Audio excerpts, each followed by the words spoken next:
आजच्या कार्यक्रमाचे अध्यक्ष, प्रमुख पाहुणे, गुरुजन वर्ग आणि माझे विद्यार्थी मित्रांनो, सर्वांना माझा नमस्कार.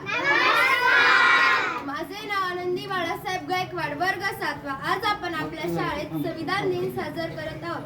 सर्वप्रथम सर्वांना संविधान दिनाच्या खूप खूप शुभेच्छा.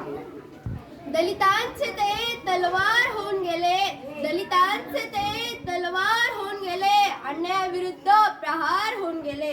दलितांचे ते तलवार होऊन गेले, अन्यायाविरुद्ध प्रहार होऊन गेले. होते ते गरीबच, पण या जगाचा कोहिनूर होऊन गेले, पण या जगाचा कोहिनूर होऊन गेले.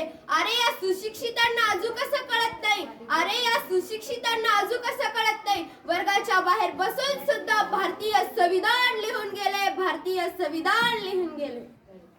होय मित्रांनो, ज्या आंबेडकरांना आपल्या देशात शिकण्यासाठी पुस्तकं दिली जात नव्हती, त्याच आंबेडकरांनी असे एक पुस्तक लिहिले की त्याच पुस्तकावर आपला भारत देश चालतो. ते पुस्तक म्हणजे भारतीय संविधान. सागराचे पाणी कधी आटत नाही, सूर्याचे तेज कधी मिटत नाही. सागराचे पाणी कधी आटत नाही, सूर्याचे तेज कधी मिटत नाही. अरे एकच काय 1000 जन्म झाले तरीही बाबासाहेबांचे उपकार कधी फिटणार नाही. अरे एकच काय 1000 जन्म झाले तरीही बाबासाहेबांचे उपकार कधी फिटणार नाही. 26 नोव्हेंबर हा दिवस भारतीय इतिहासातील सोनेरी दिवस आहे. कारण की याच दिवशी जो समाज जातीयतेच्या विळख्यात अडकला होता, अज्ञानाच्या अंधारात खितपत पडला होता, गुलामगिरीत जगला जात होता, तोच समाज अस्पृश्य म्हणून हिणवला जात होता. त्या समाजातील एक अस्पृश्य व्यक्ती भारतीय राज्यघटनेचा शिल्पकार ठरला. 2 वर्ष 11 महिने 17 दिवस रक्ताचं पाणी करून, दिवसाचं रात्र करून भारतीय राज्यघटना तयार करून आपल्या भारत देशाला स्वाधीन केली. बाबासाहेबांनी पाहिले होते स्वप्न, बाबासाहेबांचे होते स्वप्न, देशाची होती शान. बाबासाहेबांचे होते स्वप्न, देशाची होती शान. संविधान दिन आहे अभिमानाची जाण, संविधान दिन आहे अभिमानाची जाण.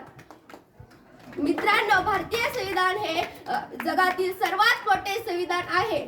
26 नोव्हेंबर 1949 रोजी भारतीय संविधान तयार करण्यात आले आणि 26 जानेवारी 1950 रोजी भारतीय संविधान लागू करण्यात आले. भारतीय सरकारने 2015 मध्ये प्रथम संविधान दिन साजरा केला. मित्रांनो, आपण संविधान दिन का साजरा करतो? कारण की डॉक्टर बाबासाहेब आंबेडकर यांच्या योगदानाचे, विचाराचे स्मरण करण्यासाठी आणि संविधानाचे सर्वत्र महत्त्व पसरण्यासाठी आपण संविधान दिन साजरा करतो. एवढं बोलून मी माझे भाषण संपवते.